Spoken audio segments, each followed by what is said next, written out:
Bismillahirrahmanirrahim. Bismillahirrahmanirrahim. Bismillahirrahmanirrahim.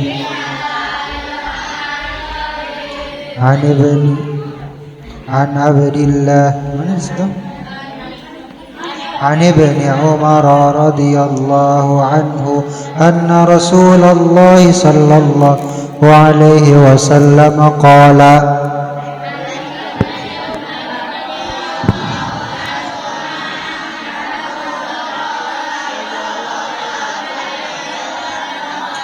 أمرت أن نقاتل الناس حتى يشهدوا أن لا إله إلا الله وأن محمدا رسول الله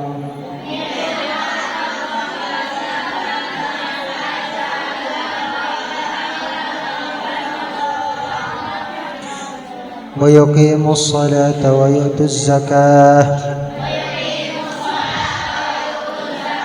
فإذا فعلوا ذلك عصموا مني دماءهم وأموالهم إلا بحق الإسلام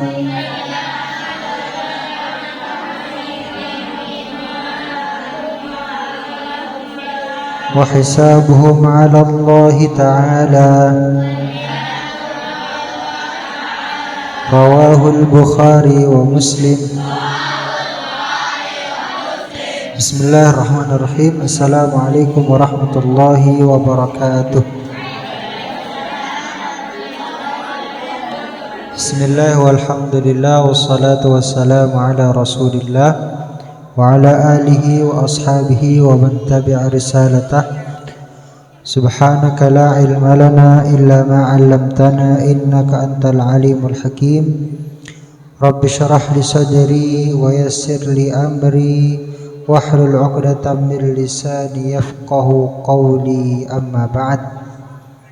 Alhamdulillah, segala puji dan syukur kehadirat Allah Subhanahu wa taala yang mana memberikan kepada kita nikmat dan karunia-Nya, di antaranya nikmat iman, Islam, kesehatan, kesempatan, sehingga dengan nikmat tersebut kita dapat bersimpuh, berduduk, bertatap muka, berkumpul di tempat yang mulia ini. Mudah-mudahan perkumpulan kita menjadi perkumpulan dirahmati oleh Allah Subhanahu wa taala. Salawat teriring salam semoga tercurah limpahkan kepada baginda alam Nabi besar Muhammad sallallahu alaihi wasallam, kepada keluarganya, para sahabatnya, para pengikutnya, dan mudah-mudahan salawat teriring salam tersebut tercurah limpahkan pula kepada kita umatnya, dan kita berharap semoga kelak kita dijadikan oleh Allah Subhanahu wa taala menjadi manusia yang mendapatkan syafaatul uzma di hari kiamat kelak. Amin ya rabbal alamin. Sebelum kita mempelajari suatu hadis atau kita mau memahami suatu hadis, ada yang perlu untuk kita ketahui, bahwasanya hadis tidak dapat difahami dengan sendirinya. Hadis tidak dapat difahami dengan sendirinya. Hadis itu kan perkataan Nabi Shallallahu Alaihi Wasallam, di mana ketika Nabi mengeluarkan perkataan dan pernyataan tersebut ada konteksnya, ada keadaannya. Jadi nggak bisa nih ketika kita membaca satu hadis kemudian kita simpulkan sendiri, nggak bisa. Maka sebelum kita menyimpulkan hukum, menyimpulkan makna dari suatu hadis, yang pertama kali harus kita lakukan apa? Kita mengetahui asbabul wurudnya. Asbabul wurud. Apa itu asbabul wurud? Asbabul wurud adalah sebab turunnya hadis, kejadian atau keadaan yang melatar belakangi keluarnya hadis tersebut namanya asbabul wurud. Kalau kejadian yang menyebabkan, yang melatar belakangi turunnya ayat Al-Quran namanya asbabun nuzul. Jadi kita bisa melihat nih, oh hadis ini berbicara tentang peperangan ketika itu Rasul Shallallahu Alaihi Wasallam sedang melakukan perang. Jadi wajar untuk mengatakan perkataan yang demikian. Ketika itu Nabi Shallallahu Alaihi Wasallam berbicara demikian ketika objeknya adalah orang kafir. Nabi Shallallahu Alaihi Wasallam berbicara demikian ketika Nabi dikhianati oleh orang Yahudi. Jadi kita bisa lebih utuh dalam memahami hadis ketika kita mengetahui asbabul wurudnya. Yang kedua, ketika kita mau menyimpulkan suatu hukum dari suatu hadis, yang harus kita cari tahu adalah bagaimana pengamalan Nabi Shallallahu Alaihi Wasallam dan para sahabatnya atas hadis tersebut. Jadi ada hadis nih, bagaimana Nabi Shallallahu Alaihi Wasallam dan para sahabat yang mengamalkan hadis tersebut. Contoh dalam hadis ini. Hadis ini kalau secara zahirnya saja, itu kan seakan-akan nyuruh kita untuk memerangi orang non muslim tanpa sebab. Bukan. Karena hadisnya umirtu an uqatilan nas hatta yashhadu an la ilaha illallah wa anna muhammadar rasulullah.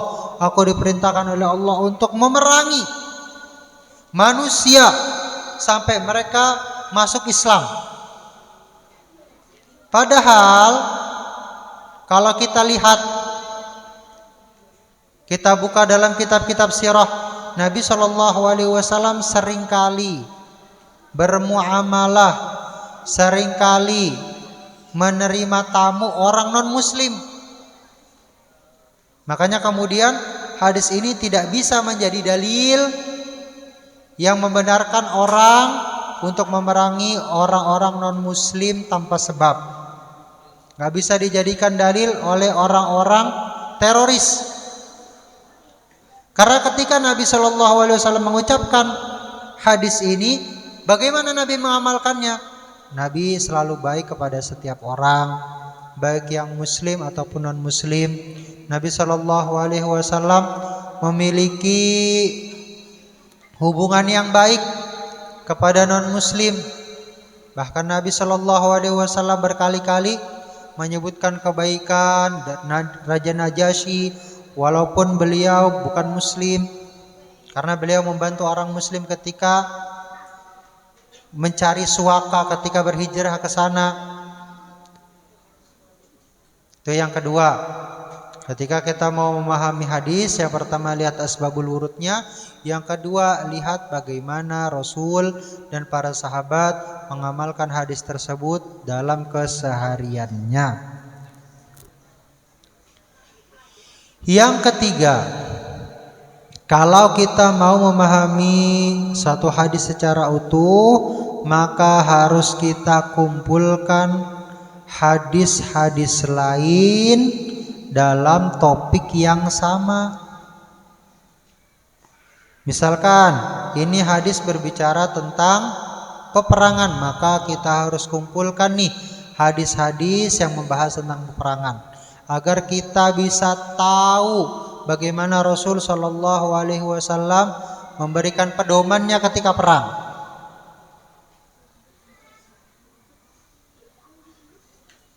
Ketika perang, Nabi Shallallahu Alaihi Wasallam selalu menekankan kepada para sahabatnya, jangan kamu rusak rumah, jangan kamu rusak tempat ibadah, jangan kamu bunuh wanita, anak kecil, orang tua, jangan kamu bunuh orang yang sudah tidak berdaya, orang yang sudah gak mau lagi melawan. Tuh, Nabi Shallallahu Alaihi Wasallam menyatakan demikian. Jadi kita nggak boleh nih dengan hadis ini kemudian menyimpulkan, oh kalau begitu umat muslim harus memerangi non muslim pada setiap keadaan. Nggak seperti itu. Karena perintah jihad, perintah untuk berperang itu turunnya ketika Nabi Shallallahu Alaihi Wasallam telah berhijrah. Peperangan pertama yang dialami oleh kaum muslimin, perang apa? Perang Badar. Tahun berapa? Tahun kedua Hijriyah. Itu pun pada awalnya Nabi Shallallahu Alaihi Wasallam nggak ingin perang. Nabi Shallallahu Alaihi Wasallam mau mengambil hak kaum muslimin yang dirampas oleh orang kafir, kemudian harta tersebut dibuat untuk modal dagang ke Syam. Jadi ketika kaum muslimin mau hijrah nih, orang-orang kayanya itu dicegat. Kamu mau kemana? Saya mau hijrah, saya mau pindah ke Madinah. Oh, nggak boleh. Kamu ini nyari duitnya di Mekah. Kamu ini kaya karena berniaga dengan orang Mekah, karena bermuamalah dengan orang Mekah, karena bersyarikah dengan orang Mekah. Harta yang kamu miliki sekarang adalah hak orangnya Mekah.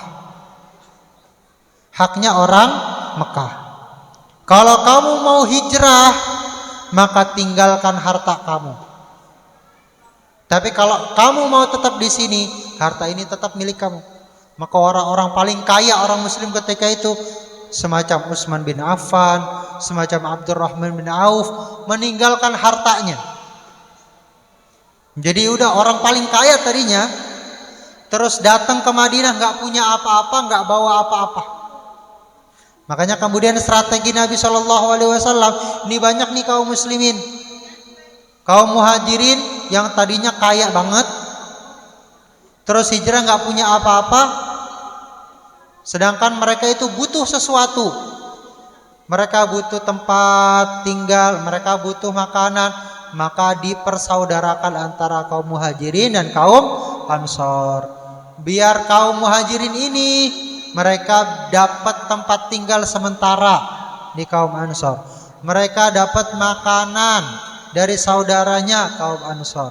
Mereka dapat kebutuhan hariannya dari kaum ansor. Maka ketika itu tuh hartanya banyak banget yang dikumpulkan oleh orang kafir Quraisy dan dibuat modal dagang ke Syam. Maka Nabi Shallallahu Alaihi Wasallam berpikir bahwa ini adalah hak kaum muslimin. Maka ketika mereka mau lewat Madinah, mau dicegat sama Nabi Shallallahu Alaihi Wasallam. Maka kemudian habis itu terjadilah perang Badar. Tuh, sebabnya demikian. Ketika di Mekah, para kaum muslimin disakiti, disiksa, ada yang dibunuh. Tetapi Nabi Shallallahu Alaihi Wasallam memerintahkan kepada mereka untuk sabar, untuk sabar. Ketika ada yang disiksa, ketika Bilal bin Rabah disiksa, Nabi Shallallahu Alaihi Wasallam karena tidak punya kekuasaan ketika itu, Nabi hanya bisa menasehatinya untuk sabar. Nabi hanya bisa menguatkannya.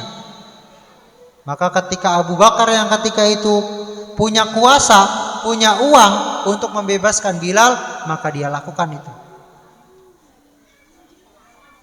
Wa kana jama'atun min ashabihi minhum Abdurrahman bin Auf wal Miqdad bin al-Aswad wa Qudamah bin Mad'un wa Sa'ad bin Abi Waqqas yulqawna minal musyrikin adzan katsiran di Makkah. Itu para sahabat-sahabat pembesar itu yang kaya-kaya itu, yang mulia-mulia, walaupun mereka itu orang penting, tokoh, tapi mereka tetap diusik sama orang kafir Quraisy. Sehingga mereka ketika lapor ke Nabi Shallallahu Alaihi Wasallam merasa, ya Rasulullah, saya punya harta yang cukup, modal yang cukup untuk memerangi kaum kafir Quraisy ketika di Mekah. Yuk kita lakukan penyerangan, kita lakukan peperangan. Kita ngebela diri kita ya Rasulullah, yang selama ini kita dizalimi di Mekah, yang selama ini kita disakiti di Mekah. Kita punya modal yang cukup ya Rasulullah untuk berperang dengan mereka. Maka apa kata Rasul sallallahu alaihi wasallam? Fayaqulu lahum kufu aydiyakum anhum. Jangan kamu angkat senjata, jangan kamu perangi mereka. Fa inni lam u'mar biqitalihim, karena saya belum diperintahkan oleh Allah Subhanahu wa taala untuk memerangi mereka. Thumma lamma hajara ilal madinati udzina lahu fil qitali idza tada'ahu al-kuffar. Setelah berhijrah baru kemudian Nabi Shallallahu alaihi wasallam diizinkan, diperbolehkan oleh Allah Subhanahu wa taala untuk berperang, untuk berjihad dengan syarat apa? Idza batada'ahul kuffar. Jika yang memulai adalah orang kafir Quraisy. Jadi perintah perang yang diberikan oleh Allah Subhanahu wa taala syaratnya ketika mereka duluan. Jadi peperangan dalam syariat kita diperbolehkan dalam kerangka membela diri, bukan kita yang nyerang, tapi dalam rangka membela diri